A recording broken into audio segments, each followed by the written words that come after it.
You go to a man's house, there's toys. There are children who don't have any toys, and you got figurines.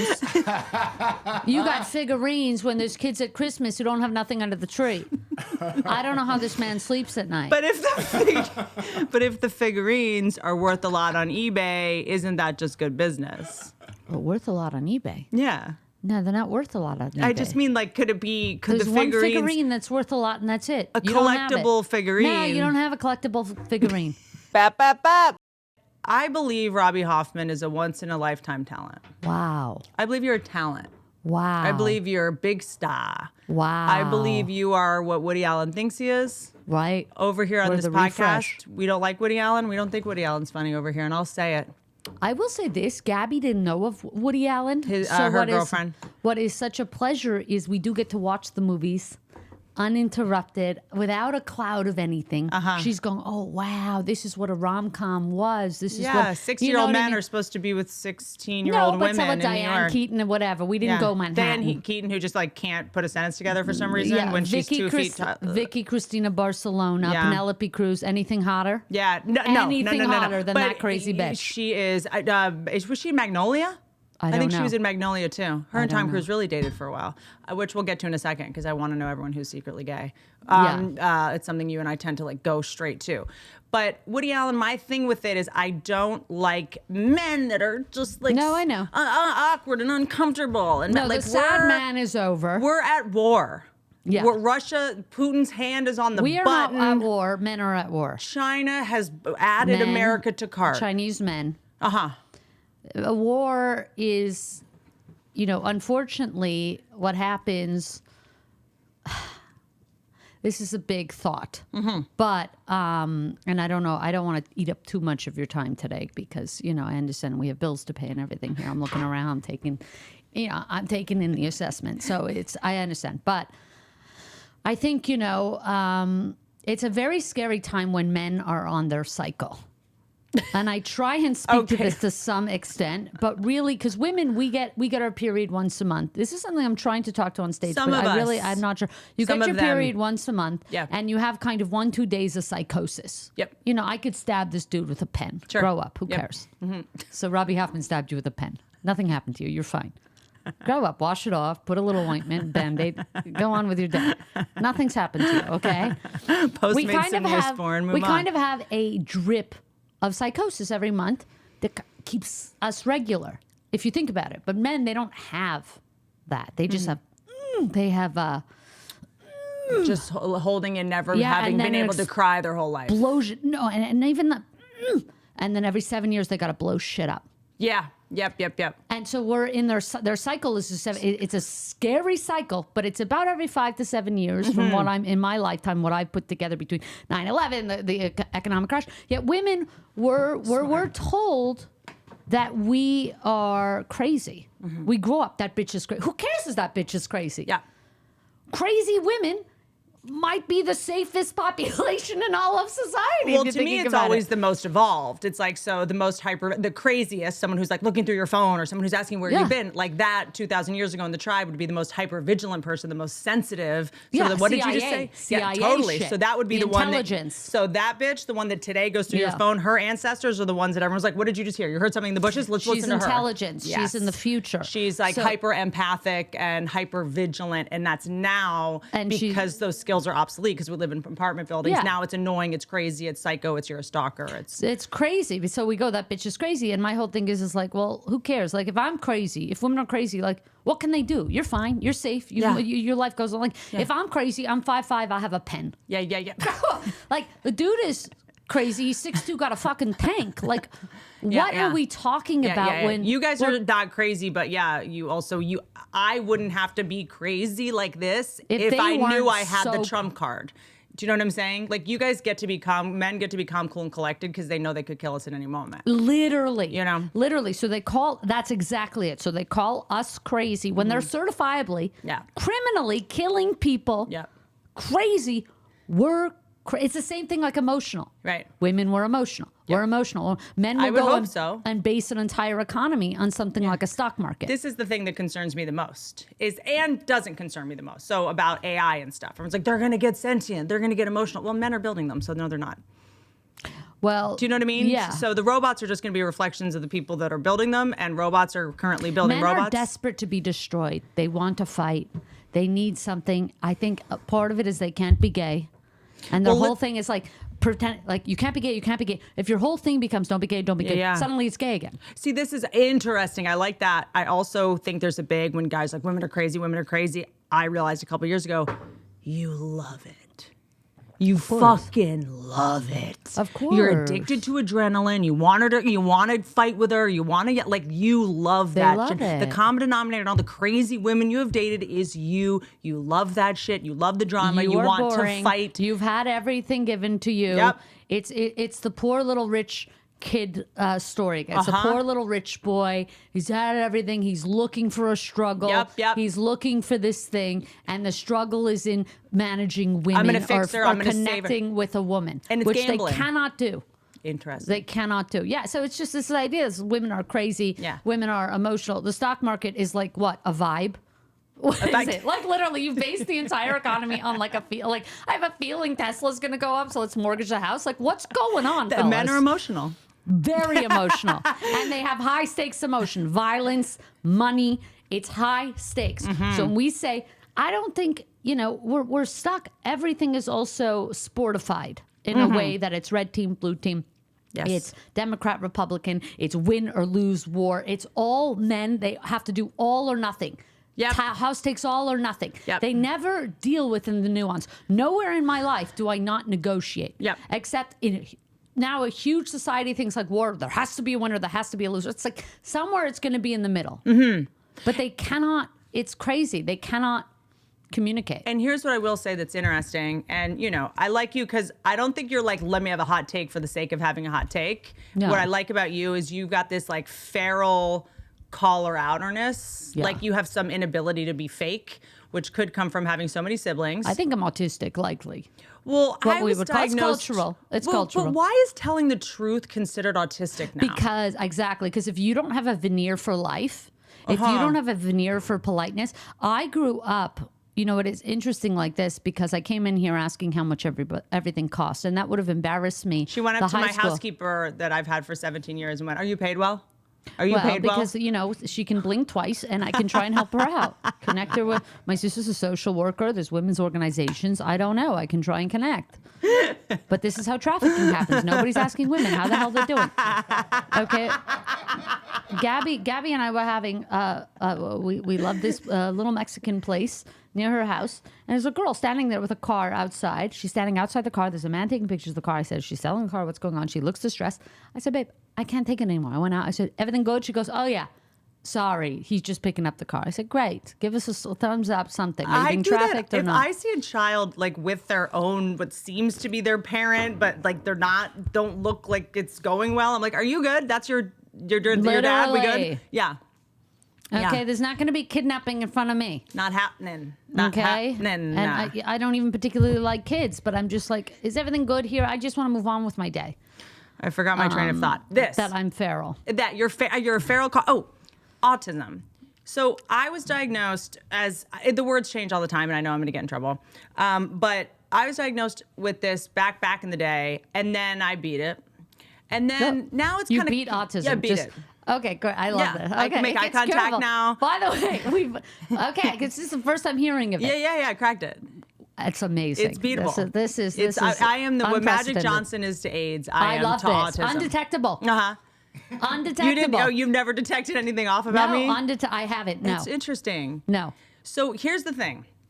Well, I'm now on Prozac, which Great. Prozac helps with the loop of the not being able to move past something, Yeah. like needing an answer or the ending of a story. Yeah. So when it's, I need to know where you got that shirt, and distraction. I need to know where you got the shirt. Like it makes it. This is actually American Eagle, and I got it used. So it was maybe I want to say it was $15.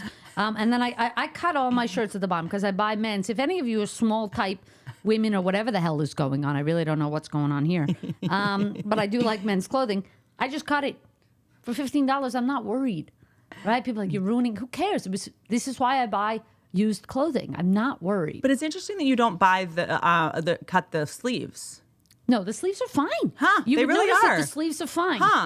Huh.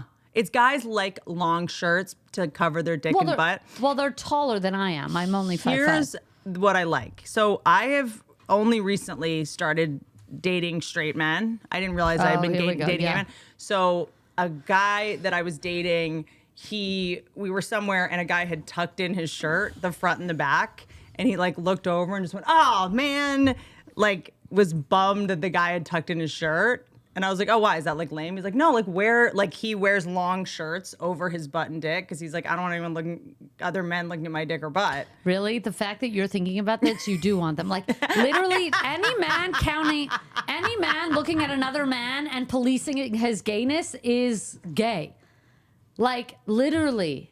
It needs to end. And it's okay to be a touch gay. It's like fine. It actually makes you straighter again. That's true. It comes full circle. It's so weird that I don't want anyone to. So your whole business is don't think I'm gay, don't think I'm. At a certain point, if you're focusing so much, don't think I'm gay, it was like me coming out. I'm like, I'm not gay. I'm not gay. I'm not gay. I'm not gay. I was gay. There's no question. It's like 101.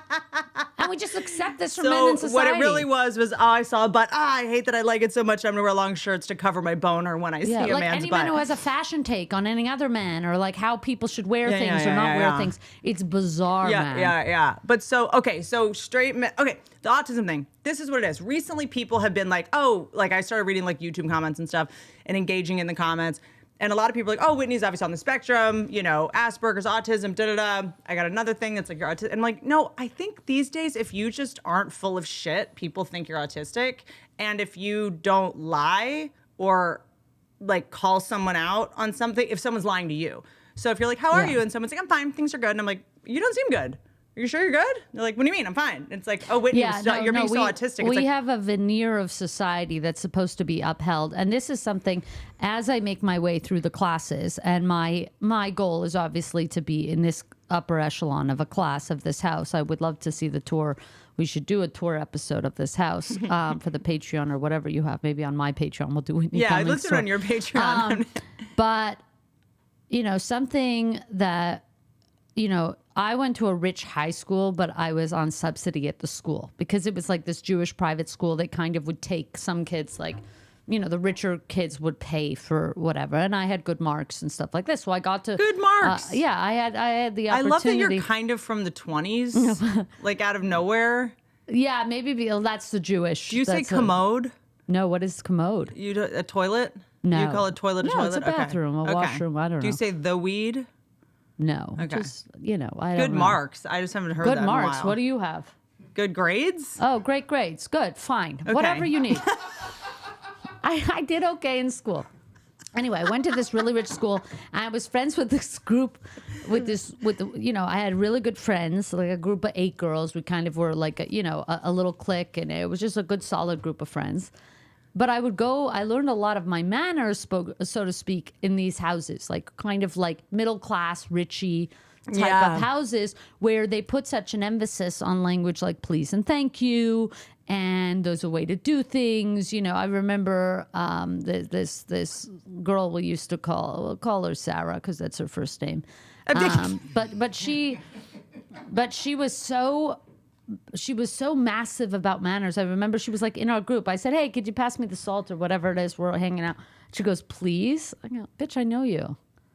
Like at a certain point, like when do we move past formality? But the thing is rich people have these veneers set, these rules about what polite is, and that you can't talk about money and you don't talk about politics because first of all, they have the luxury of not talking about money. Not talking about politics. That's a good point. Okay. The idea of boundaries that we hear about so much, which is something that we have to learn. I think, yes, there's boundaries, but the over-weaponization of boundaries is because a lot of these people enforcing something like boundaries are people who had their own room or somebody who could go and take space. When you're living, I lived in a 3-bedroom with 12 people. There's no boundaries, there's no, so yes, if I'm operating in spaces where people have the luxury of space, sure, I want to learn more, but it's like having that patience, but we learn everything from like this upper class and it's supposed to affect how everybody else operates. The rich don't talk about money because if they talked about money, it would be so embarrassing. Sure. How actually gross they are in many ways. Sure. It's actually more embarrassing for them to talk about money than poor people talking about the necessities of it. Same thing with anything they don't talk about, or they hide things behind please and thank you and can I do this. It's like it's fine to do please and thank you. We should be polite, but it shouldn't the veneer shouldn't be the full, like it should be like a very quick like foyer that you step in and then you're talking. Sure. I don't know how to articulate that. This has actually made a bell go off in my head because I tend to divide people in a couple different ways, just to help me. Yeah. But one of them is if you grew up with money or if you didn't. And it's no That's shade huge. if you did. Huge. It's just I need to recalibrate the way I talk to you, because when you grow up with money, you had accidents, catastrophic thinking, stuff like that.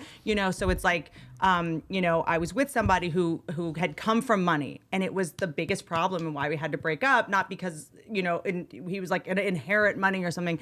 And there was just the way that he would operate. There was never, I'm always like, well, okay, where's the closest hospital? Like, I'm always like, asking, he would cross the road, he would park in parking spots and not read the sign and be like, well, you're gonna get a ticket. And it's like, well, someone's gonna handle that. There was always someone else is gonna take care of this. Everything is always gonna be fine mentality in the back of his head that he didn't even know that he had. Whereas I'm always like, well, we gotta feed the meter. We have to have change. Like, what do you mean you don't have tissues on you? I have tissues on me at all times. I like, do have tissues. Is always that a have poor tissues. thing? I always have tissues. You have to have tissues on you at all times. Yes, because everyone there's germs. You might be sick. You need to wipe tissues because you're on the subway. My you're mother gave us the thing of tissues. Yeah, you got lip balm. Snow. You have a pharmacy with you at all times. You have like backups. This is something that I've spoken to too. I think dating and relationship, and it's why people go, "How'd you meet Gabby?" And I met her outside, and one of the first things I said, somebody said, "Oh, she's a bachelor." I said, "The bachelor's gay." I don't know what they're doing now. I figured, well, why not? I heard about another gay bachelor. Maybe they do gay bachelor. Yeah, I don't know. But then the second question, so we got past, okay, she's a bachelor, or whatever. And then I go, "Did you come for money or not?" So this is the second question I asked her, because to me, it's dating outside of the faith. Yeah. To me, it is as big. You know how some people, Jewish marry Jewish, Indian marry Indian, fine like that. For me, those who have not. Yep. Those who come from money, Upstairs, those who Downton do not. Abbey, I downstairs. need you to have money now, but I need you to know what it's like. I don't need to be questioned. It's a total philosophy. It's the day in and the day out. Sometimes we're at a Whole Foods, even if there's money in the account, I'm not in the mood to drop $7.99 USD on raspberries. Sometimes I'm not in the mood for whatever reason. Sure. There's money in the account. That's a price. I can't get there yet. I don't want to be questioned about that. And I want to move on. Same. There's I wanna also, move you know, on. that going I have through scarcity mindset. We're just moving on. 100%. I don't want to be called crazy when I freeze my water bottle to take it through TSA, because that makes it a solid, because I'm not paying $8 for water on the other side. No, I'm crazy. You're going to just go pay $8 for water that's full of microplastics. To me, that's crazy. And we get to enjoy it. I asked my sister Chaya, shout out to Chaya, who, by the way, saw this house on some type of... Chaya. Say hi to Chaya and Hi, Bruno. Chaya. And Bruno, he's Did I unbelievable. do good? Are they down in the tunnels? Do they get podcasts down there? No, they're in Arizona. Oh, that's right. And then I say hi to Bruno, my Hi, brother-in-law. Bruno. Okay. Bruno. I almost named my son Bruno. Cute. Love He's the name cute. Bruno. He's so solid. I can't tell you these two Love people. it. Chaya saw this house on some type of HGTV tour. I think it was Selling Sunset. Did I have On orange Selling hair? Sunset. I looked like Carrot Top. Clarify in the comments. But I asked my sister once, I said, because she has scarcity even more, she's older. It's like, I asked her, she's always lived now. She really they like marble, glass, and I said, do you ever wish we had it easier, that we weren't so poor? Like, it was just it's such a shame. Like, when I think about it, I was such a good kid. I could, you know what I mean? I could have been cared, we could have been, she was just a wonderful, brilliant kid, my sister. And I just wish she had a little bit easier of a time. And she says, not for a second, because literally Bruno and I come down, we watch this couch. I love the couch every day. And Bruno says, he's French. She goes, it's true. She does mention the couch almost every day. She comes down. She's like, I love my couch. I just enjoy absolutely everything I have. Something like that is that kind of vibe is also something you get from somebody. And many people don't get to make it out of their class. So these are few and far between, which is unfortunate. But it's dating out of your religion. To me, it's the biggest... It's also work ethic of when I know people come from money, when they pathologize me as a workaholic. You work so much, you're obsessed with work. I'm like, yeah, I don't have a backup plan. I don't have no one paid my down payment in my house. So, but other people that don't come from money are they don't think it's weird that I come home at midnight and I'm working. Like no one's No, mad and at you love me. to It's work. just normal, but it's also like, so I was thinking about these, these like Instagram, like millionaire mindset, like how to Oh my become. God. These people are just addicted to making money. These like hustler. We were talking about this last night. They're like, come to this seminar, $400, 3 days. I'll teach you how to maximize, turn, $1,000 into $2 million. Yeah. And it's like, if you need to take that seminar, it's already over. Like I had jobs when I was, But I know 12 years people, old. I want to speak to this too. I really, as much as I love trying to acquire, I don't love having to try and acquire money. I'm getting okay at it. But I really, really fully don't believe that people should have to have a talent or be good at making money to live a decent living. And this is something like that mentality of like it is a fallacy, work hard and it pays off. We already have debunked It's not this a in this country. meritocracy, yeah. Okay. It doesn't happen. The hardest workers are at Taco Bell. The hardest workers are mopping the floors and they're not getting paid. Have a trust fund and work harder than anyone at promoting yourself. Yeah. It's like, it isn't true. There's something really, and it's only getting worse. It's feeling like it's exponentially getting worse. The rich are exponentially getting richer. Yeah. So to make it and to continue to make money and compete in this system that is so inherently unfair, it's just crazy. So at this point, I've really given up. I don't even recycle anymore. I don't do Recycling anything. we now found is bad. It's a scam. It's a total scam. Everything you think of is not true. Is a total scam. Not only is recycling a scam, wind farm kills whales. The wind energy is actually bad. The Nuclear whales are energy. dying. What's that? There was something I wanted to say before that I don't know, but think about it because I did want to bring up the idea of back to dating a couple straight guys and how I built my career in this house that you and Gabby will hopefully visit moving forward because you said you're only taking on new friends as long as they have pools. Yes, we would love to come for a pool party. I volunteer as tribute.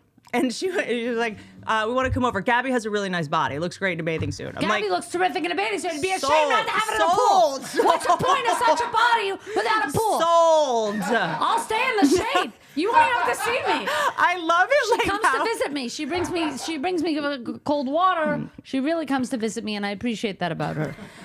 I like how you call it like you see it. I just love it so much. Okay, so something. Here's Hold on. but you want to keep thinking, or do you want to take a break? Not a break. No, from this. No, a 2 do you want to second. think? No, okay. just I have to think. We don't have that you. kind of time. I have to think. What with are the you. two main? Don't Neuralink me. Stop back. Neuralinking me. Okay, go. Okay, Joe. Because what scarcity complex. but the rich. You said something about Downton Abbey, upstairs, rich people, downstairs, how they think trust funds versus like scarcity complex, catastrophic thinking. Rich, because you said how rich people are rich. Yeah. So you said because they call me a workaholic. It's always handled. They call you a workaholic.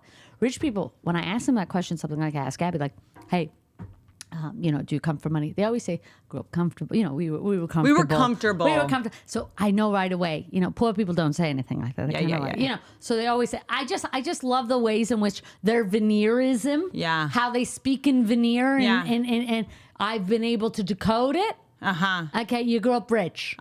Okay, so that's it. I just wanted to say. Some they codes say on that too. I grew up comfortable, or we did okay, or I love because it's also you can't date someone that grew up rich if you didn't, because there's so much shit where they're like, it's always like I was like a total nerd in high school. It's like you weren't. What? First, have you seen nerds? How about this?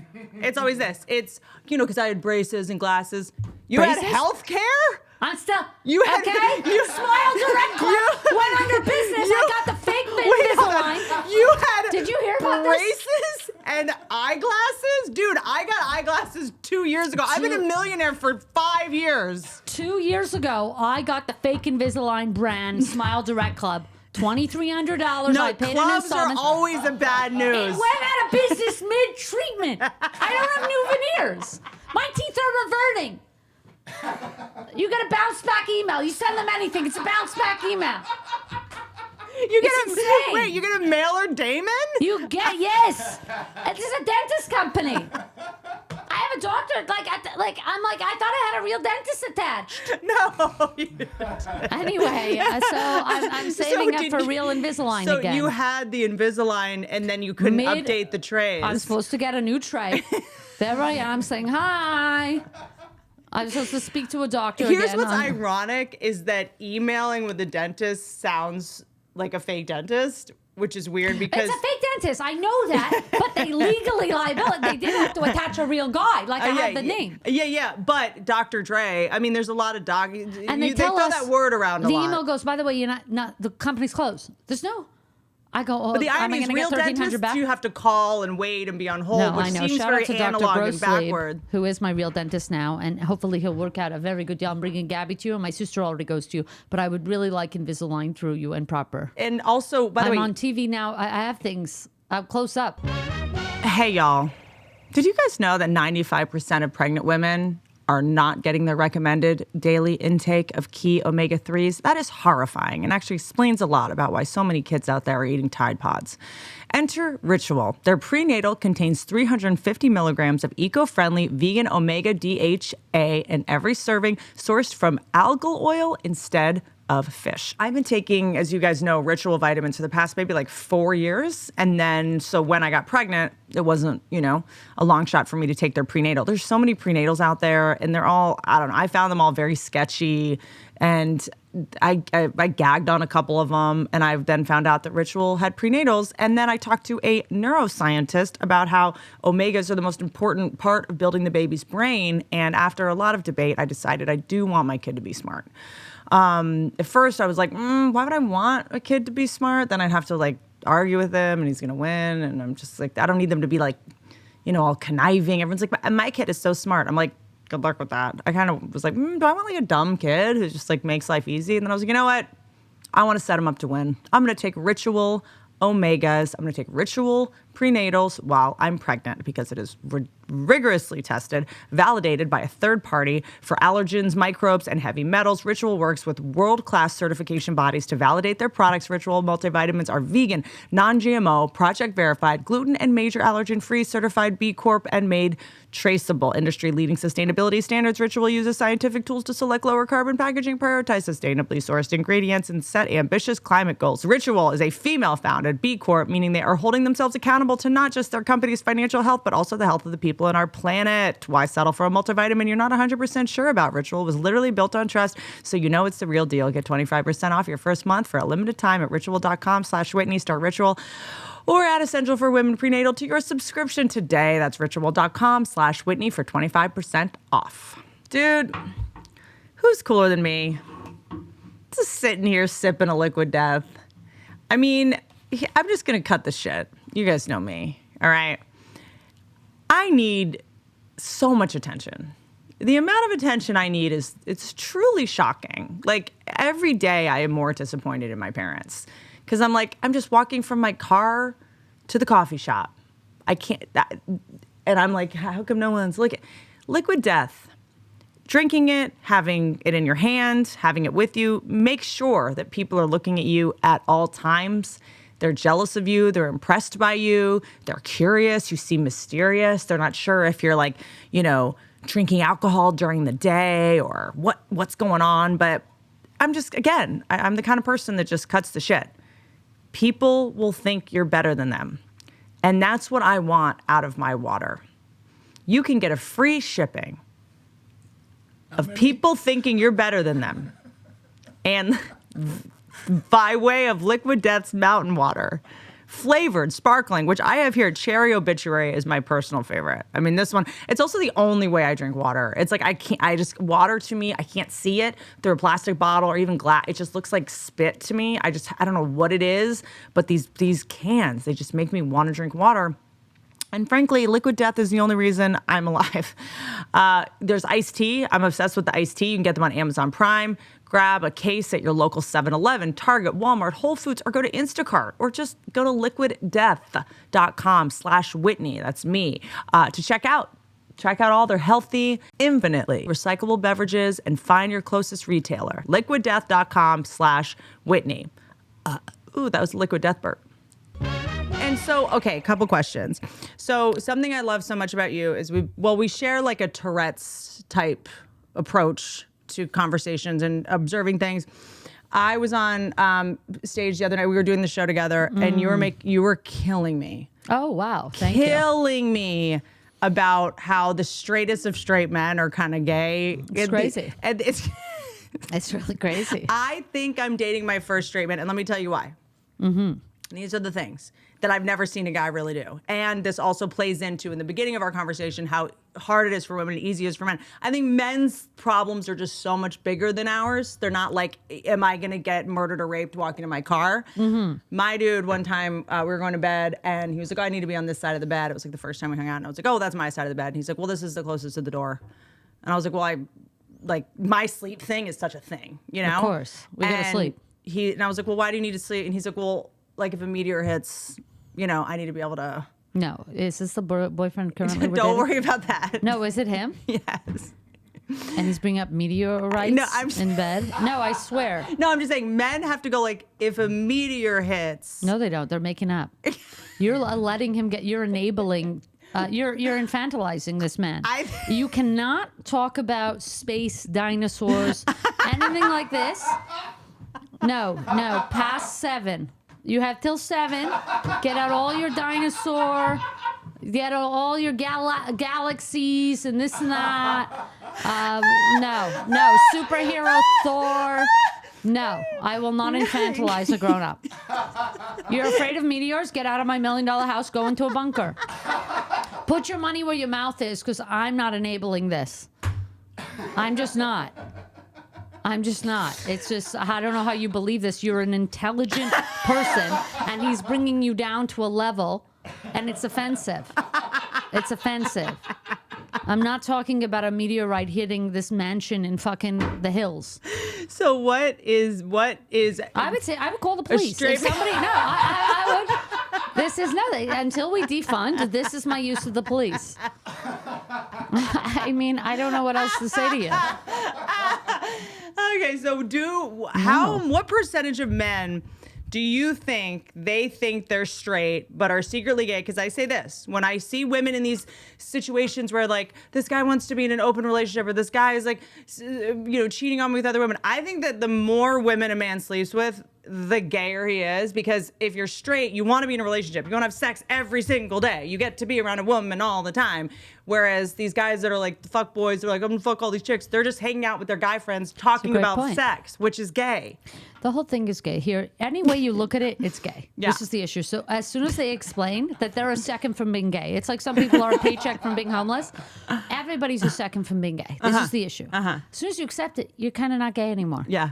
You just you've released it. Yeah. The men who haven't really could this make me gay? Yeah. They're very gay. And that's the issue with it. So I think that yes, I was talking about, I think the bit you're referring to, not to throw bits out here, but why not? I think the bit was something where I talk about how guys are into, how gay is it that guys like girls, that you have a manicure, or you have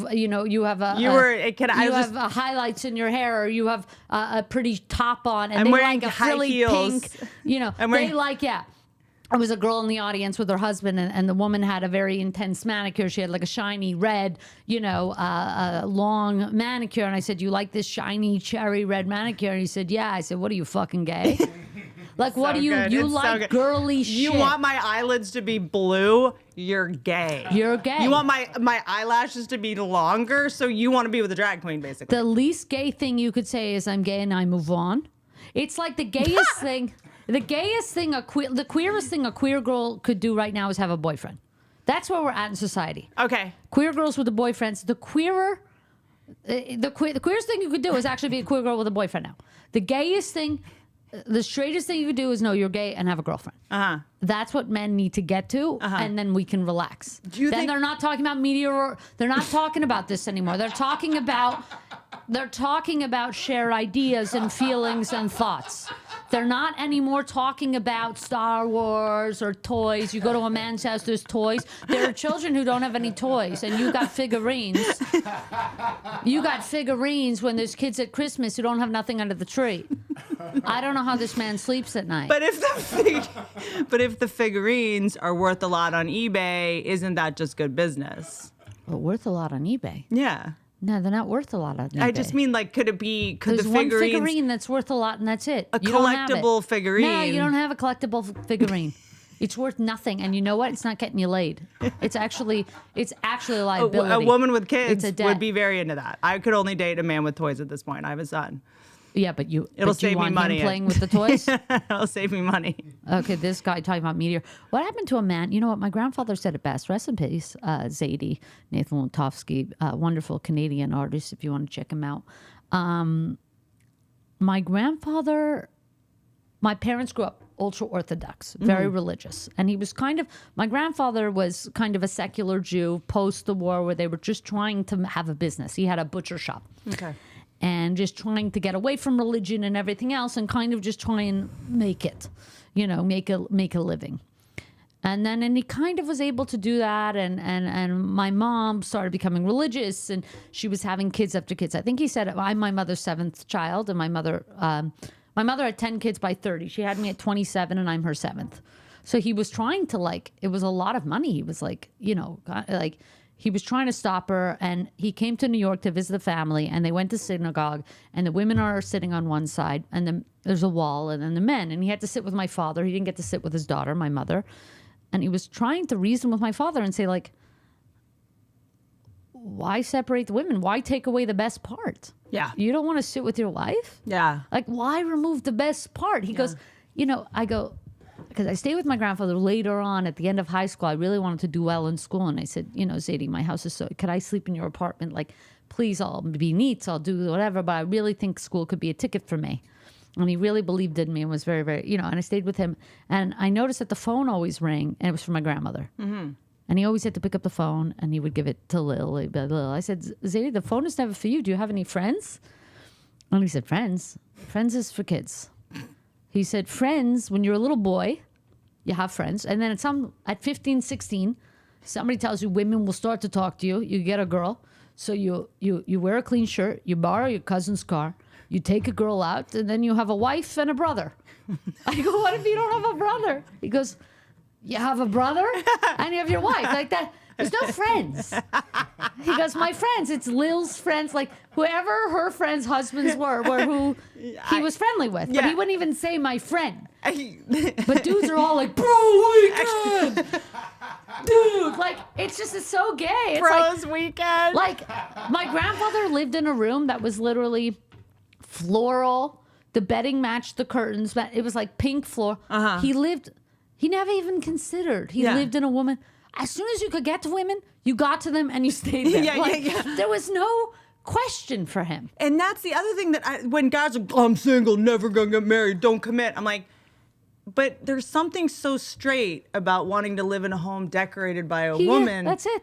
The softness. She would come. She would put a coaster in the little apartment. He would, He didn't fuck around her house. He paid for the shit. Yeah. And he didn't have an opinion. He didn't have a thing. If she wanted to put this painting there he was. I just think that to me is the most masculine thing you can do. Because this is what's weird. This is what's weird to me about what's going on today with gay and straight. It's weird to me that you lead with, here's where my dick goes. Here's what I put in my butt. It's a weird, gay and straight isn't just the sex best case scenario is what, 20, 40 minutes a day? Best case scenario. Oh, yeah. The other 24 hours a day, how are you spending your time? Is it with I love intimacy. A man or what? It's intimacy with a woman. Intimacy. It's if you're hanging I have out. a bunch of posters of John Wick on my wall and I just fuck hoes. It's so you care about decorating. So you're gay again. Yeah. You're putting photos of a man holding a phallic thing on a wall. That's what you're doing. Is what you're doing. And I just fuck chicks. That's it. I don't commit to these houses. If you don't want to hang out with women, I'm not saying all of them. You're a child. You're talking about meteorites. You're talking about Star Wars. You're talking about. I love that you even have to slam on the meteor and turn it into a meteorite. I don't even. Even the meteor's I don't know gay. what it is. I haven't thought about it since 6. We learned about space. We had the planetarium, and I never looked at it again. But I never thought, unless I was going into physics. Everybody who wasn't going into physics go, okay. But men have to worry about something. Because here's the thing. Everyone's like, well, women should run the world. And then men have to worry about bigger things. That's why men are worried about spaceships and space, and aliens. And I'm like, can we figure out how to get, so women can walk from the comedy club to their car without getting murdered? And you guys are like, but the aliens. I'm like, are you so safe in the world as a white man? It's not a bigger thing, Your biggest fear is an alien?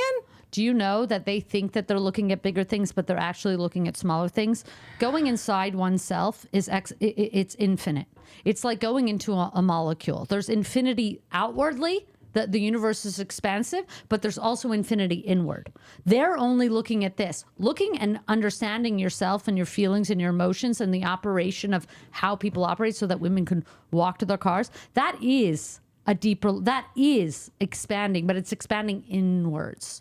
They don't expand inwards. So you're quantifying it as they're looking at big issues and we're looking at small issues. Actually, I would argue it's the opposite, or it's similar. I mean, how do we... Okay, so look, in most species, a lot of species are matriarchies. Lions, jacana birds, bonobo apes, orca whales, bees. Like, it's just... What are men gonna do? How do you think the division of labor? How do you think the division of labor should go? I think we complement one another. Agree. I think it isn't. They want us to know if the woman was. I'm not saying this or that.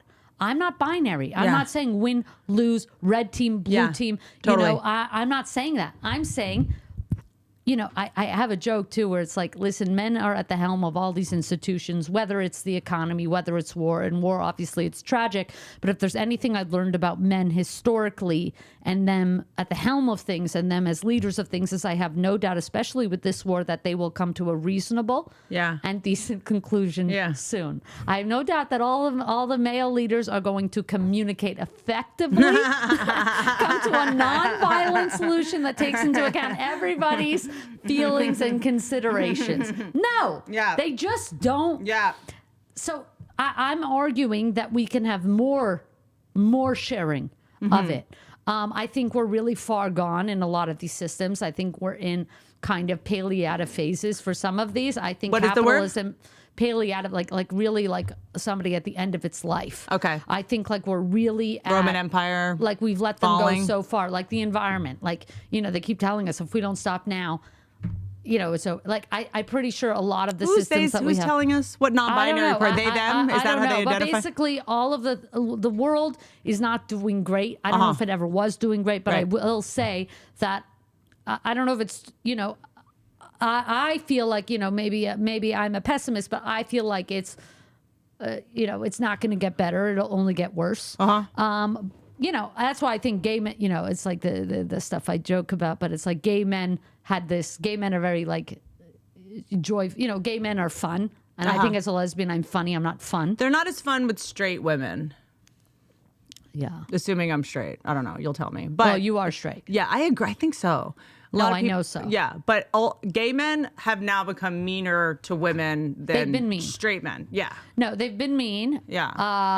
And a lot haven't. You know, there's a lot of gay men who are now, I think we promoted the physicality of gay men and the macho gay man. But growing up, and some of the artists that we knew were kind of the intellect gay men, and we're seeing a lot more of that too, which I find is promising. I love that. Not to group them so much, but gay men had a thing, you know, a few years ago. It was like, it gets better. They had like Lance Bass going, it gets better. Yeah.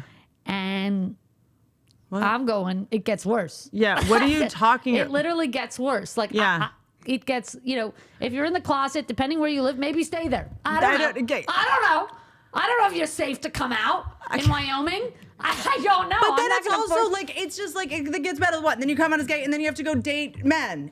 It's dating men is a fucking nightmare. You know what I mean? Yeah. Then you guys, dating's hard. Everything's hard. Being straight is hard. Being gay is hard. Everything's hard. No, dating men, I really don't think that anybody likes men. Like how embarrassing is it to be a gay man? Because when you think about it, you love men. You love men. Who loves men? Like, women don't love men. They're stuck with them. Yeah. They don't want to like them. They happen to like. They like the dick. They like men. But it's a nightmare. It's a curse.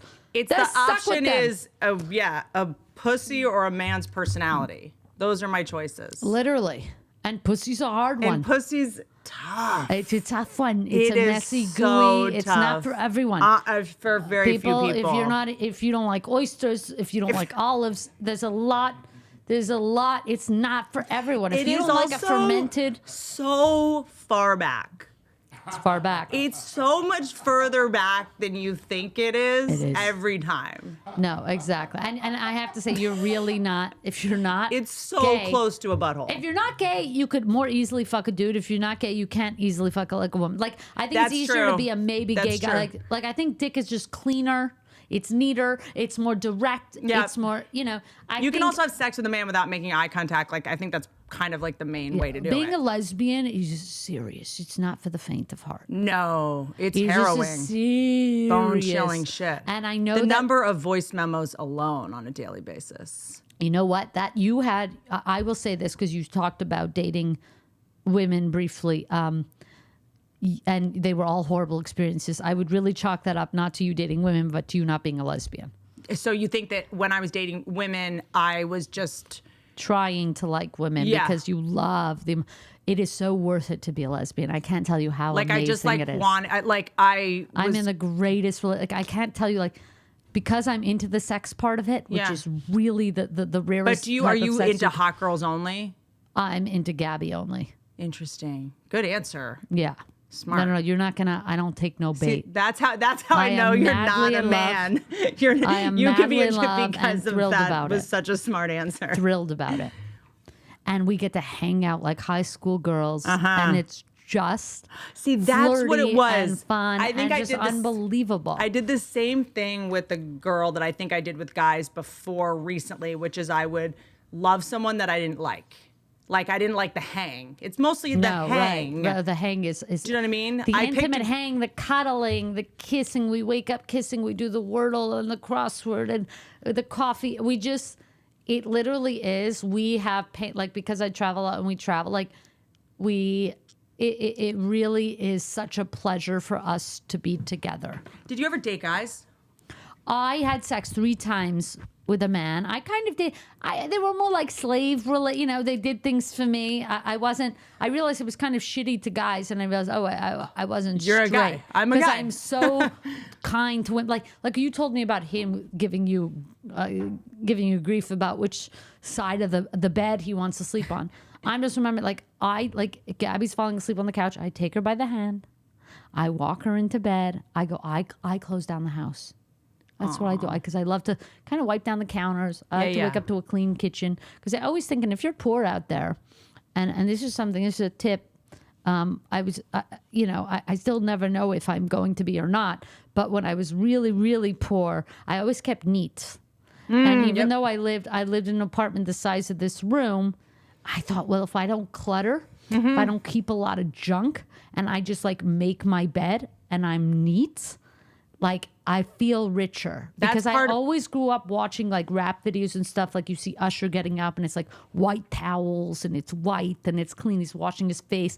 I kind of took that neat cue to like, so if you're poor and it's horrible where you live, keep clean if you have the time. Really try and do that, and you'll feel just, it just you know what else helps it the is? space. And this part of the reason when you came in, I was like, sorry, it's so messy.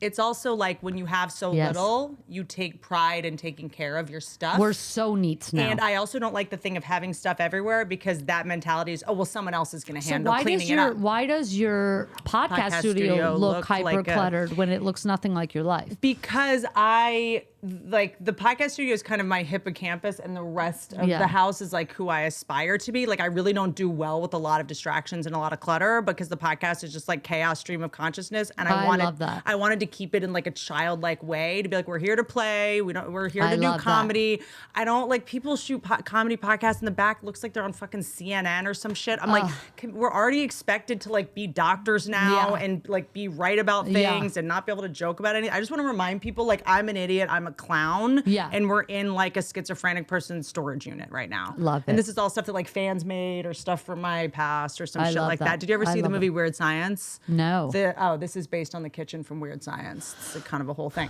But wait, questions for you. I wrote some questions down. We can jump around. Great. As much as you want. Great. If someone is like, when you look at someone and you're like, oh, they're gay, they don't know it. What's usually the main thing? Well, my thing is this. Anybody who you think is gay is 100% gay. Okay. And then on top of that, there's people you never would think are gay who are gay also. Okay. So if you even have a thought that somebody's gay, they are gay. And then on top of that, there's Tom a ton Cruise, of people, if we're even talking about gay. it. Well, because it's... No, this is a fact. But also, it is funny because, like, these are men that lie for a living. I mean, actors in general, they wear makeup and lie and emote for a living. Like, what are we doing? Like the fact that I'm even trying to have a hot take on that is insane. And it's fine. Those aren't the things that are gay. You know, it is interesting that I think, you know, we would never think Monet is gay. We would never think Picasso is gay. These are, you know, artists who are painting. So it's interesting what we've attributed to being gay, like emoting and stuff. I think great acting isn't. It's really your behavior that is gay. Because if you're really good at it, that means like you're a great liar. The guy with the tucked-in shirt who had the issue with that. Okay. That type of behavior is very inquisitive to me. That type of behavior is very sus of a gay man. Okay. Of a straight man. If he painted having interest. That to me is nothing to do with gay. Certain ones, yes, are extreme. But if you're a painter and you're painting naked women, that's straight. Yeah, but I think if you're painting at all, like I don't think that activity is necessarily what makes you gay. There's certain, yes, if you're in theater, if you're a dancer, let's wake up. There's a big chance. But I don't think that that's the end all be all. I just think that if you think somebody is gay, they are. And on top of that, there's people you never would think are gay who are gay. Do you think more guys that don't know they're gay exist than women that don't know they're lesbians exist? Do you think there's a lot of women running around where you're like, oh, she's gay, she just doesn't know it? I think men, it's interesting. Yes, I do on the surface, but I think most men know they're a little gay and just can't speak to it. And I think most women would be open to it. They want to.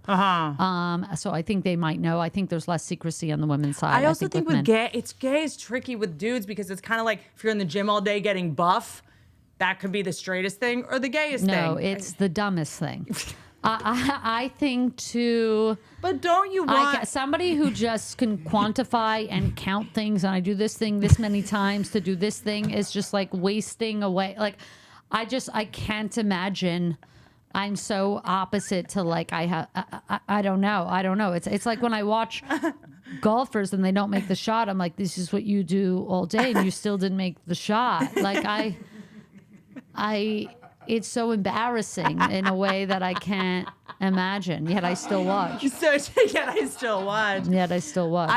I wonder, because it's like, you know, things also swing. It's like if a guy wears pink now, I'm almost like, that's the straightest shit you can do. But this whole analysis of straight or not, we have to just stop. The whole thing is like, all of that scrutiny is also, it's just like, I don't know. It's just gay is just abound and it's around. And that's the other thing is that I have this, and I get in trouble for, I'm sure I'll get in trouble for saying this, like, why is it anyone's bit, like when I'm employing someone and someone's like, and we need to hire a gay person, and you're like, why do I need to know who someone fucks before I even meet? I don't introduce myself and be like, hi, I put dicks in my... You actually do. I put dicks in my pussy. You do. I do. I do. Yeah. As a matter of fact, you do. This is my boyfriend. I'm pregnant. I met you. I'm pregnant. I had a dick in me 6 months ago. So fuck you said to me. I did not say that. I did not say that. No, you said it by saying this. Yes, I know, but so that's just my existence. Okay, so that's what it is. You did the very thing. But Pat. What is it this week? I was just thinking about how life is just like so crazy sometimes, you know? And that like one person's negligence, though, can result in another settlement. That's the only way I get through it. Knowing if something bad happens to me, I'm going to get money. So, same for you. If you're injured by the negligence of another, you deserve to get paid. If you're in an accident, not calling your lawyer means you could be leaving money on the table. When you're seriously hurt, your injury could be worth millions of dollars. If you're ever injured, you can check out Morgan & Morgan. Okay? Look, being a single mom's no joke. It's a nightmare. Hiring Morgan, very easy, not a nightmare. Morgan & Morgan is America's largest injury law firm. They have over 100 offices nationwide and more than 1,000 lawyers. That's so many lawyers. With over $20 billion, that's so many billions of dollars. Recovered for over 500,000, that's so many clients. Morgan & Morgan has a proven track record of fighting to get you full and fair compensation. Submitting an injury claim with Morgan & Morgan is so easy. Being a mom is hard. Submitting an injury claim with Morgan & Morgan is easy. Being a single mom, I'm telling you, it's hard. But thank God for Morgan & Morgan, because submitting an injury claim after my child just bit me in the face the other day, I'm thinking about calling him Morgan & Morgan. So thank God submitting that claim is easy. If you're ever injured, you can check out Morgan & Morgan. Their fee is free unless they win. For more information, go to forthepeople.com/Whitney or dial #law #529 from your cell phone. That's thepeople.com/Whitney or dial #law #529 from your cell phone. This is a paid advertisement. Hey, dorks. Are you sure you're getting enough protein in your diet? I'm sure you're not. I've seen a lot of you running around the world. Y'all seem tired and out of it. Y'all seem hangry. Whether it's weight management, better metabolism, hormone regulation, bone health, the benefits of high protein in your diet is abundant. I don't know how conjunctions work, but I'm pretty sure the benefits of a high protein diet are be abundant. Most of us aren't getting enough protein in our diets as is. Thank God for CHOMPS. Get ready to find out how good healthy snacks can taste with CHOMPS. Everybody's bursting with bold flavor and comes in a variety of flavors for everyone. 0 sugar, up to 12 grams of protein, low carb, choppable flavors. You can take bigger, bolder, and better bites every time. They come in 3 types of meat: grass-fed and finished beef, venison, and antibiotic-free turkey. CHOMPS are simply made with natural ingredients you can feel good about. They're filled with the highest quality, sustainably sourced meat without any fillers, so you can feel good about what you're snacking on. CHOMPS sticks come in 10 delicious bold flavors, so there's a healthy snack option for everyone, or grab a variety pack to satisfy your whole family's taste buds. There are even smaller chomplings for a quick snack for any kids in your life. Or squirrels. With thousands of 5-star reviews, snackers around the world have satisfied their cravings with CHOMPS. I'm not holding this upside down, thank God. Even better, you can order online and have them delivered straight to your door. You can even subscribe for ongoing savings. CHOMPS, plural, is offering our listeners 20% off your first order and free shipping when you go to chomps.com/Whitney. Chomps.com/Whitney to see all the delicious flavors and get 20% off your first order and free shipping. Free chomping. CHOMPS.com/Whitney. And don't forget to use the link so they know we sent you. Link, get it? But I'm just saying, like, this whole thing of like, hi, I'm this, I'm trans, I'm that. It's just like, okay, who are you?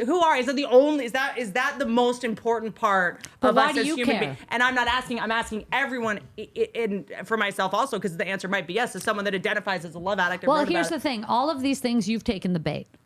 I think you've been so, unfortunately, you've had to pander to men for so long because you're into men.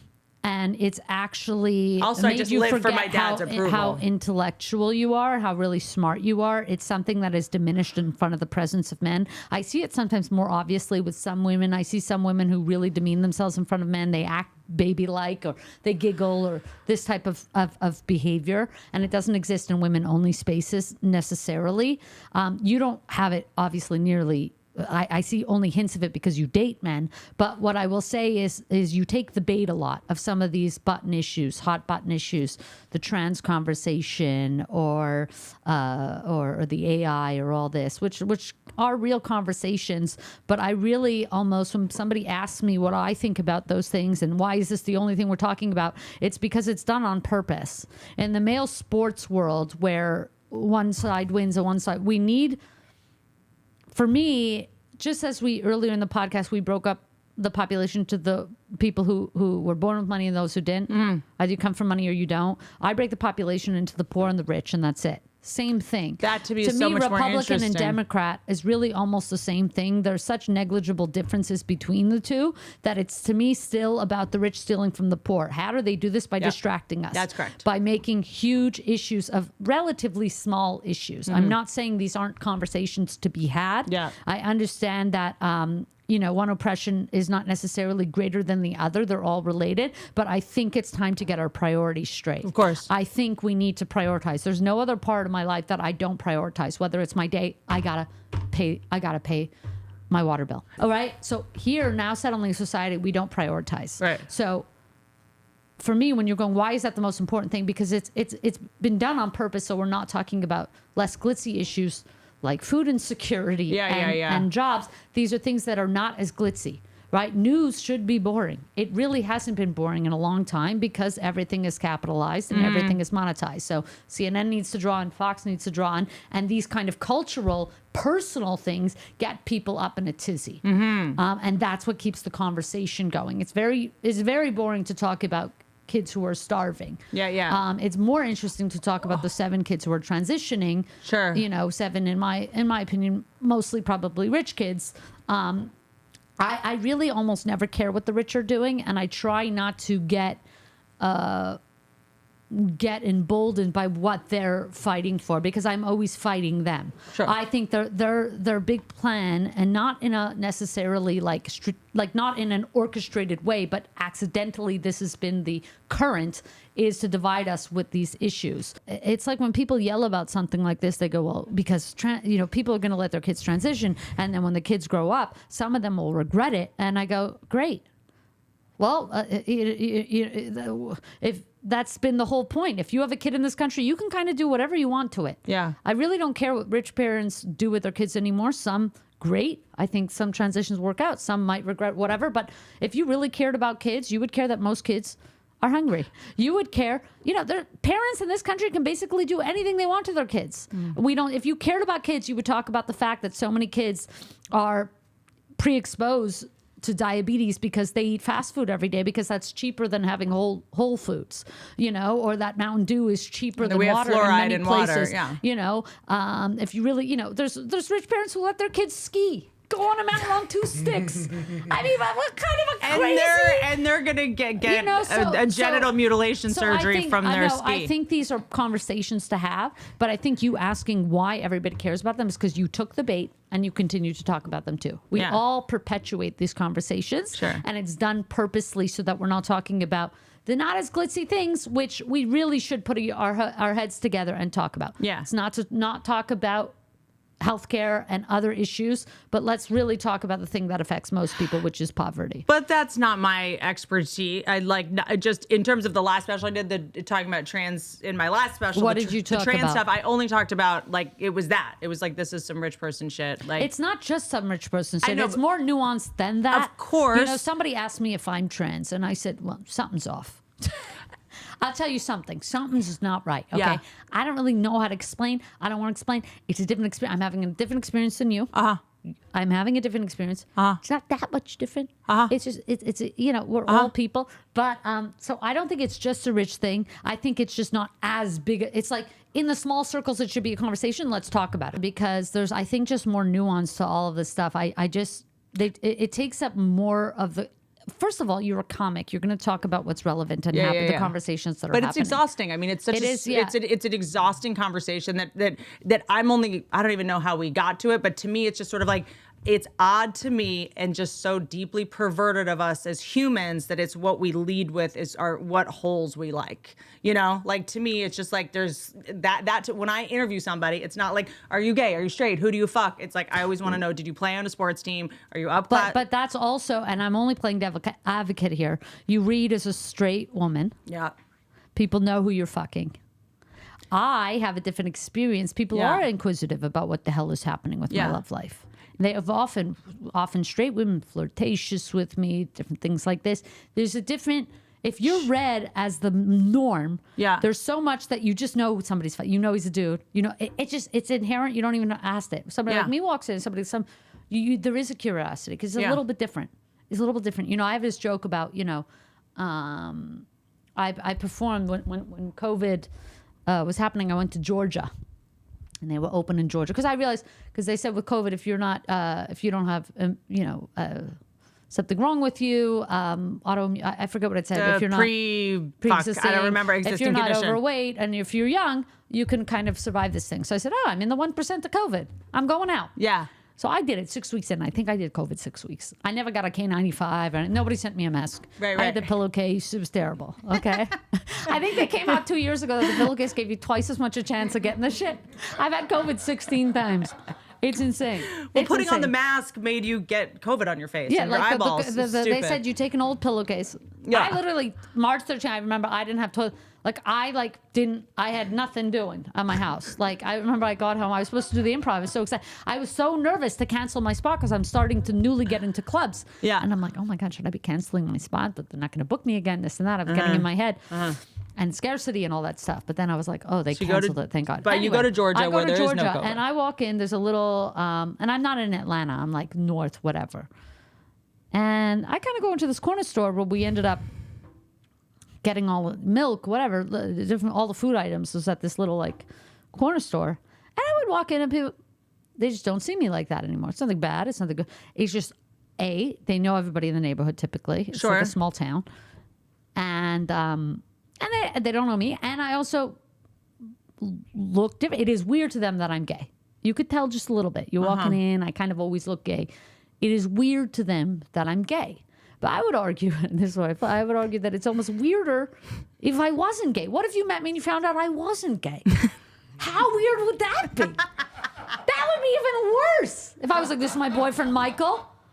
We French kiss. Like you would die. You would die. So there's so much that we inherently accept to know about a person when we meet them. So I know that you're thinking it feels very in your face to do it, but we're anyway doing a lot of that behavior that you just described. Totally. We just haven't articulated it. We take it for granted. When you walk in, I assume you're with a dude who talks about meteorites in a room. Sure. Okay. When I walk in, you assume I'm with a supermodel. Yeah. Well, before you and I knew each other, I was exclusive. It would not have been like what you see today. So that's why it's so funny to me. Well, no, I just dated I think a lot of men that were not straight. No, of course. Because I think the kind of guy that's into me is either they're super like I can handle her or whatever, I don't know, or they're like I want to like date a drag queen. I'm like usually the last stop before a man. Here's the thing with you, and this is something I really want to bring out of you. Oh. I really think that men have put you down, not overtly. But you've had to play with men, and you've had to bring yourself. David Goggins defended me this weekend online. That's I don't know how who bad that it is. Okay. Who is that? He's like a big, famous athlete, social media, fitness guy, like a very famous fitness guy. The Venn diagram between me and the fitness population isn't great. Okay, the fitness guys. I'm not lifting at the gym. He posted one of my stand-up clips, and I joked about him. He posted it. And the comments were so brutal. See, I thought you were talking about the guy from the Parkland shooting. What's his name, the kid?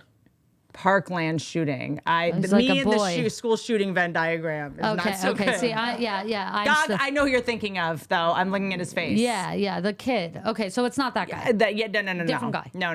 When a school shooter's defending, saying, guys, lay off Whitney with your negative comments, he's lost perspective on his past. But I think that you've had to mute yourself a little bit. And this is why I really want you to meet my sister Chaya and her husband. I really think you two would really get along in many, many ways. To me, and it's not to say that there isn't room to become a real man. Okay. But I really think that you need to be worshipped. And I think you need the permission for men first, and then you really love yourself. I think you like yourself. I think you know deep down, but I think you have had to mute to some extent or have to pander and talk about the things that guys want to talk about, the shiny things, rather than leaning into as big as you are. You are huge. You are big in every single fucking way, and it's fucking spectacular. But if you didn't have to limit that, if you could just, I feel chills even think, like if you just were able to do that, and a guy loved that that's why I love how Bruno loves my sister Chaya, because she is big in every way. I've always been told you're a lot, you're too much. You're a lot. But when you start to love that you're a lot, I'm a lot. And you have a lot of stuff to say. It really is, listen, and I have this problem where I talk too much or whatever, but it should be self-imposed, obviously with friends and stuff like that. But I think you're always thinking of that. It's kind of like when you're gay as a kid, gay guys experience this a lot. How am I sitting?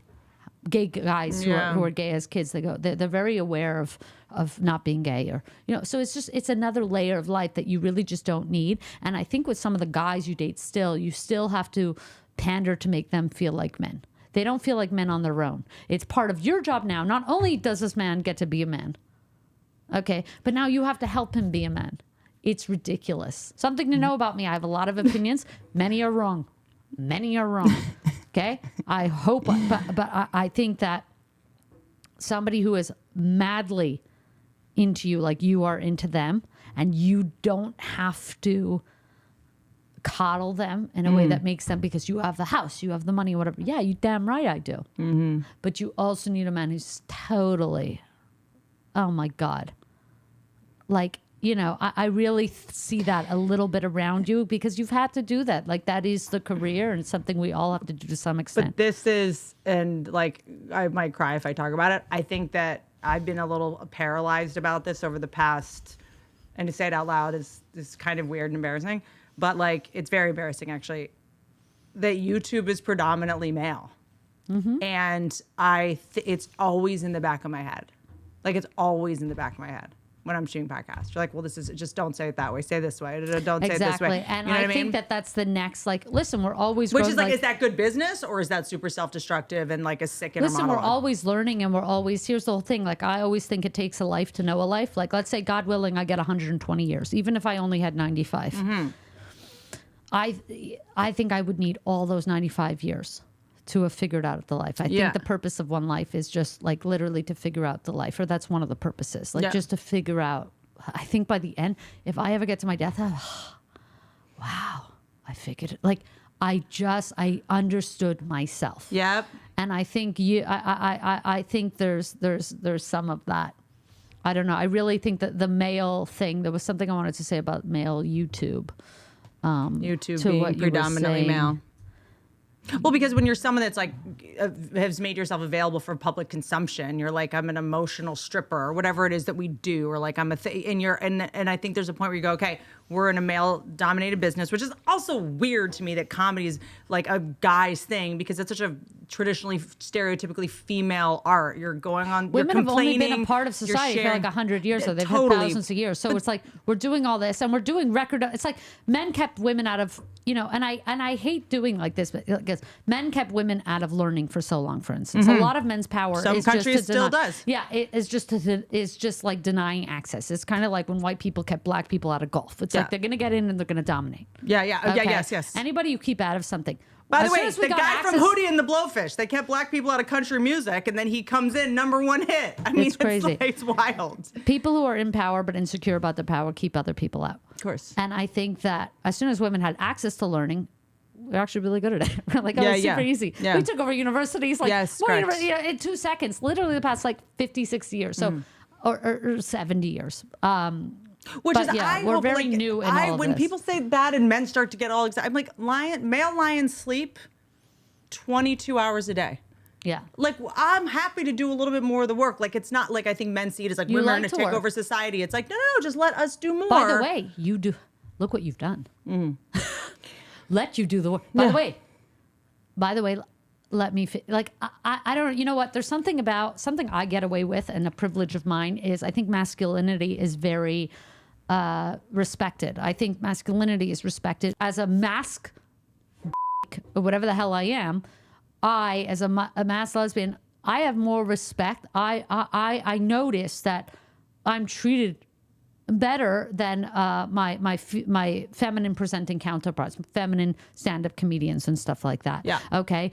The masculine is always rewarded, even in gay man relationship. Femme guys, they get it hard. Guys revere masculine men. Even in women's circles, masculine women are, unless you're presenting feminine. Femininity is always punished. Yeah. And so it's true. hard. It's a hard thing. That you're also in a space that I'm not. And so it's easy for me to say here, like, oh, you've had to pander to men or whatever, when you're also feminine. Right. You're feminine, but you have a charge about you. But a lot of times when we pander to them, it's like, please don't kill me. Yeah, but it's also like, please, like, you have to make them feel big and funny. You're big and funny. They're not. They're not, but you have to. Masculinity is so fragile that you have to listen to your guy going on a meteorite. It's Stop it! No, but I'm just saying it's so fragile that you have to literally bored out of your mind. Listen about an alien invasion. I like it when someone's invasion. That's never happened. I like it when someone's protective. Let alone that. Oh, they're protective? I'll tell you what's protective. The cameras and the fucking dogs here. And the 2 gates that I have to ding, ding, ding to get in. He's not protecting nothing.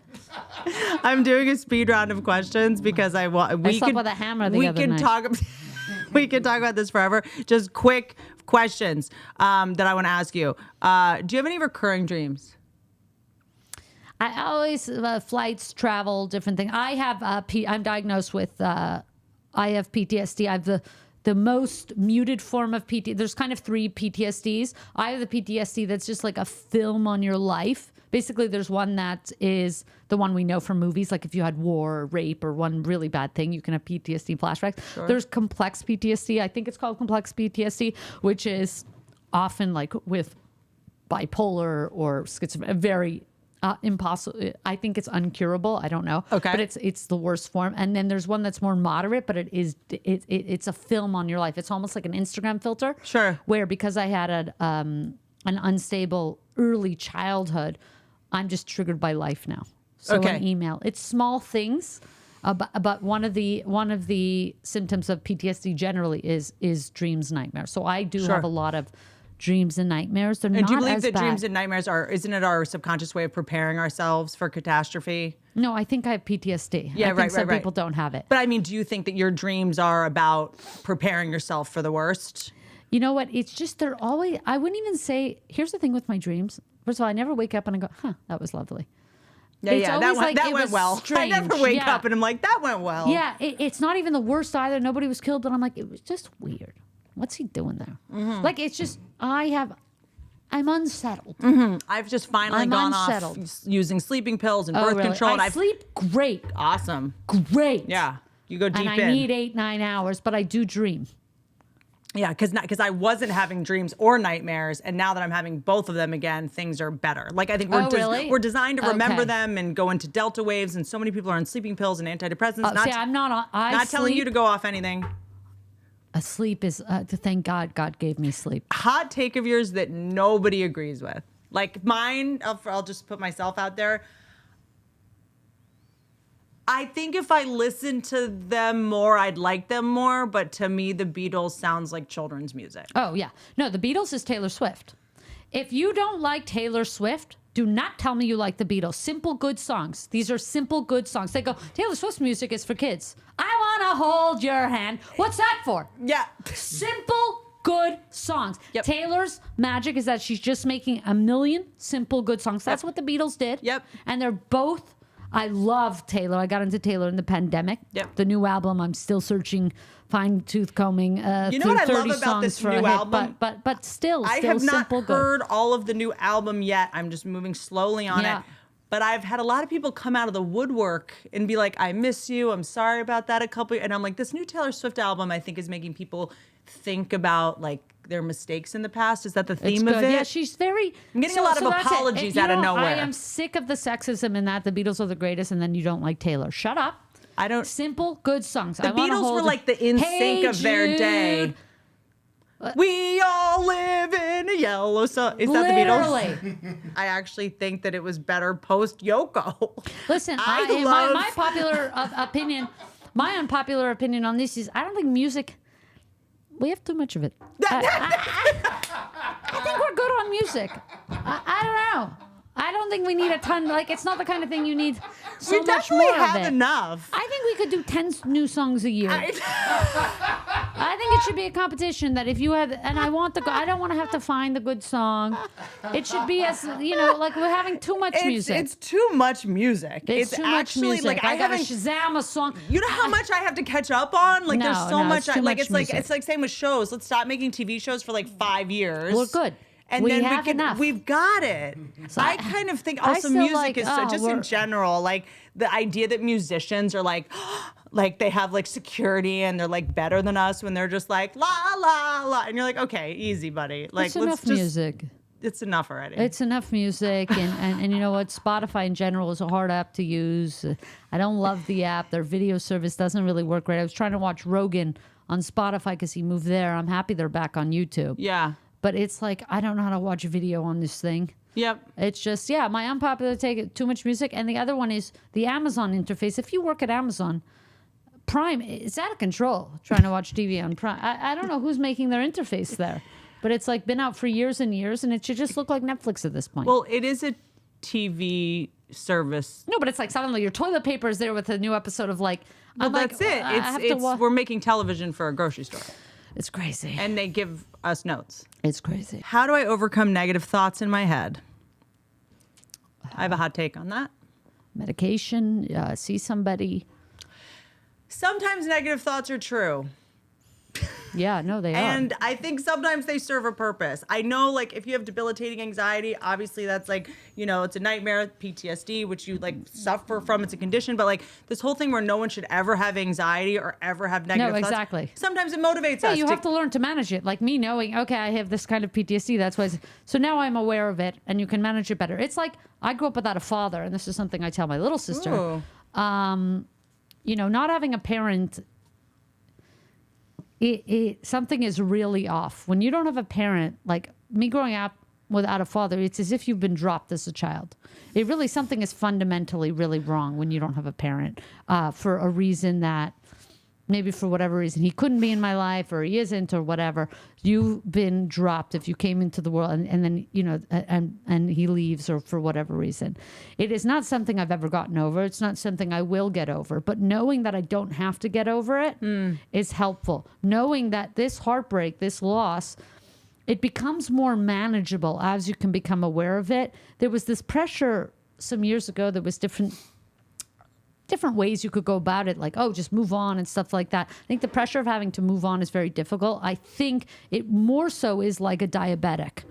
Not having a father or somebody, you know, and I'm especially like my father. My mother is Canadian and very sweet. My father is outgoing and outlandish and funny and charming. And in many ways, I'm like him. So to lose half of myself, it's a very difficult thing.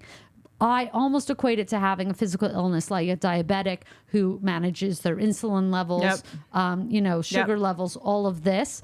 And it becomes more manageable over time. It isn't something that you ever cure. It's not something you get over, but it's something you learn to live with. And it really can add a flavor, and it can add something, a perspective to you and an empathy and something really warm and something in the end. It's not great. It's not desirable, but, yeah, I don't know. I think that I don't know how I even got on this. Oh, just like of negative thoughts, managing negative thoughts. You have to learn, whatever it is in your life, you learn to manage it by acknowledging it.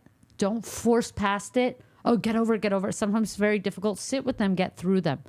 Learn to acknowledge them, maybe catch them sooner. And now I can enjoy the parts of my father that I'm like.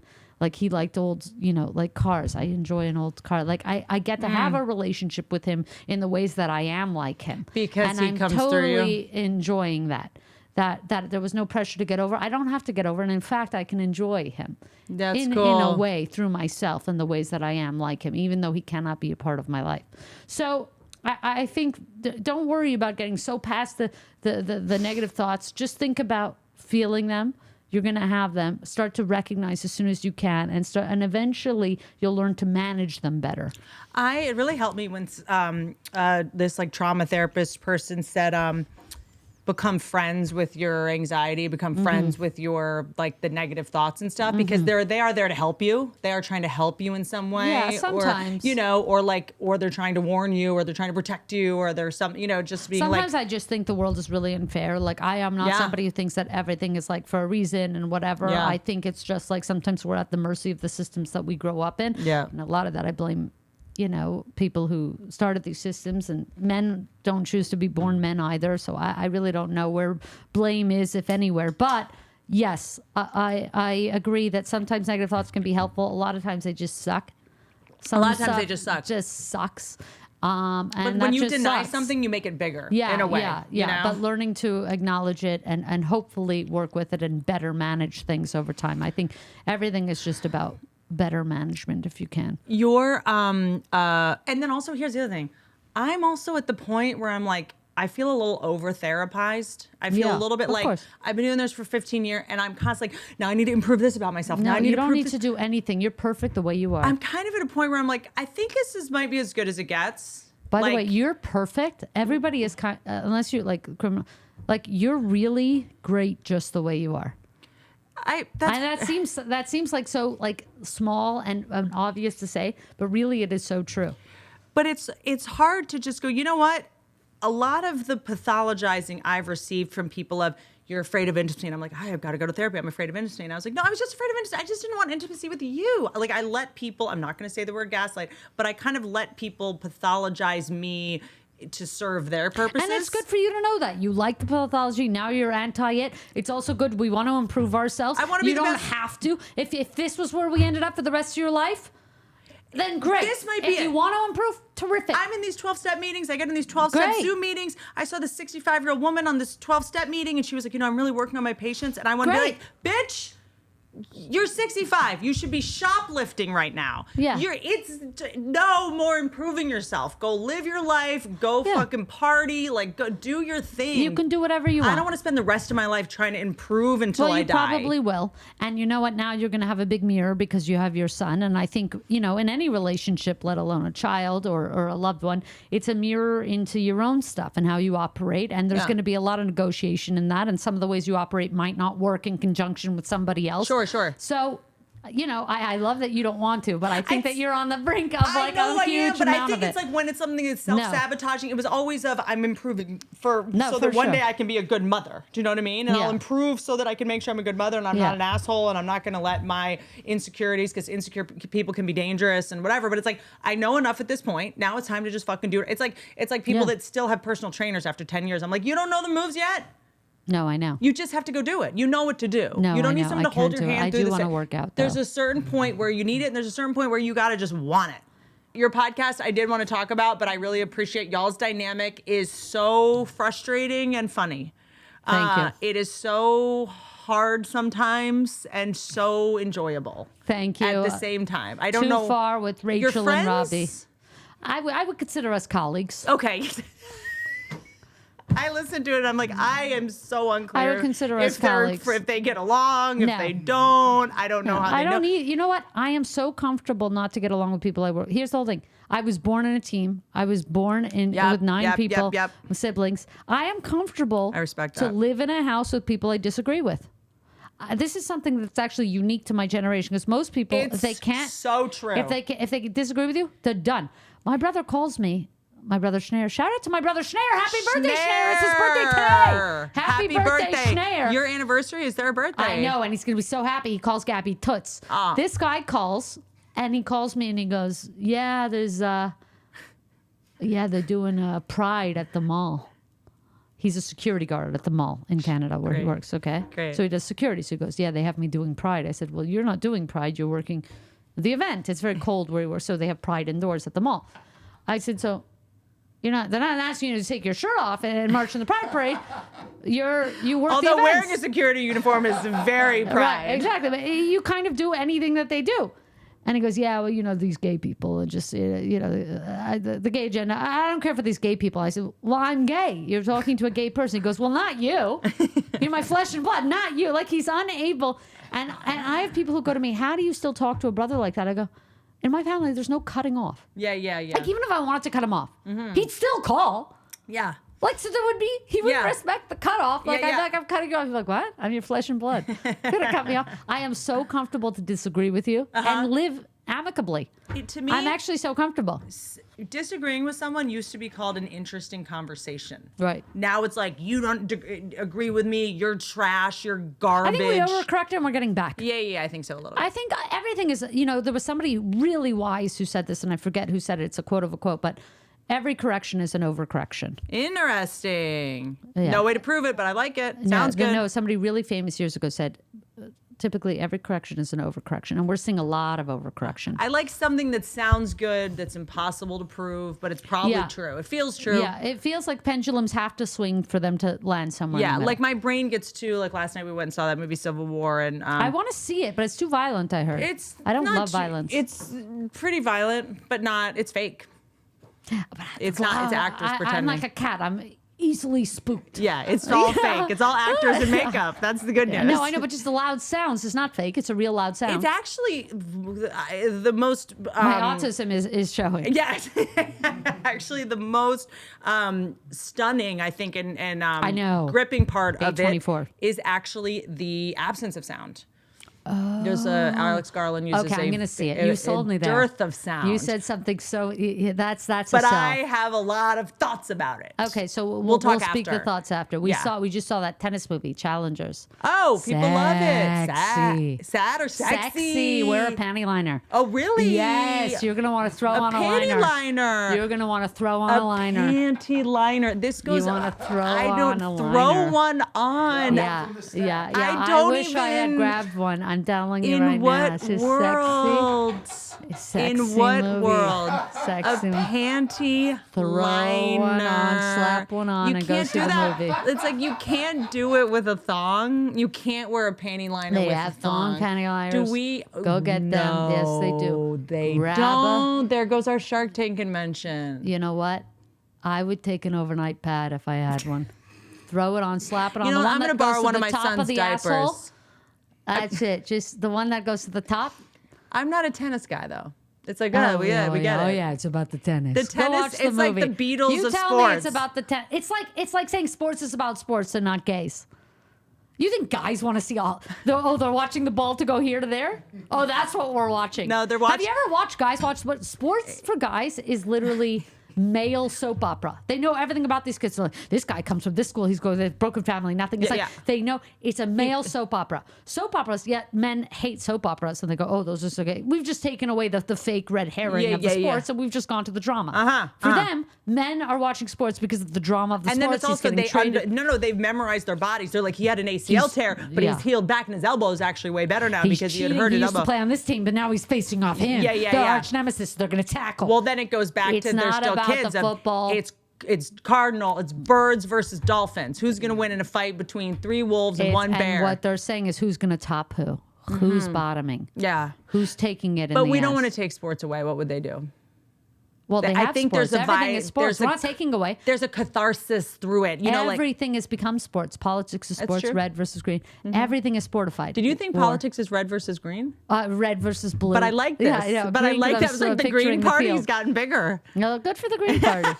Too Far podcast, wherever you find pod. I love it. There's hot takes all over the place. I know this podcast, we're known for our hot takes. This is a lot of hot takes. And I actually really enjoyed listening to you disagree.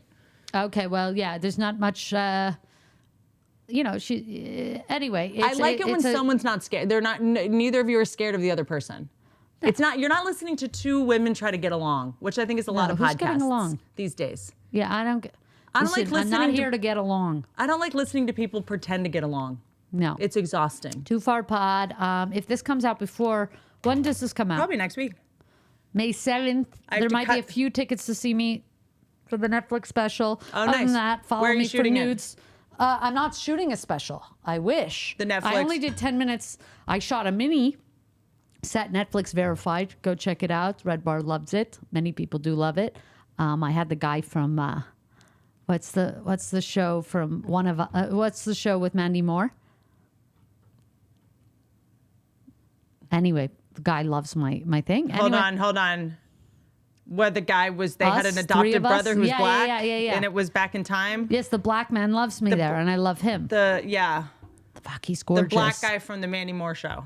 Yeah, love him. Anyway, many he's people. He's an amazing actor. But yeah, I'm doing a live, just a one-off show, May 7th at the Masonic Lodge. Can't in recommend Los this one Angeles. enough. But you'll see me all around. I post on Instagram at Robby Hoffman, where you can check me out live. I don't laugh anymore. And I'm telling you. Except at me. When you're on, I come in the room to see what you're saying. That's unbelievable. You Thank made you. me You heard it here. enjoy the LOLs again. And this is the longest podcast we've done in a really long time. We talk a lot. Yeah. I don't do this shit anymore. Like I don't care what people say anymore. Huh? Could be a 2-parter. This could be a 2-parter. It could be a 2-parter. This actually could be a 2-parter. Okay. Lots to cut though, so we'll see. At least awkwardly, we do have some shit to cut. Too far. Love you guys. Don't ride elephants. Goodbye.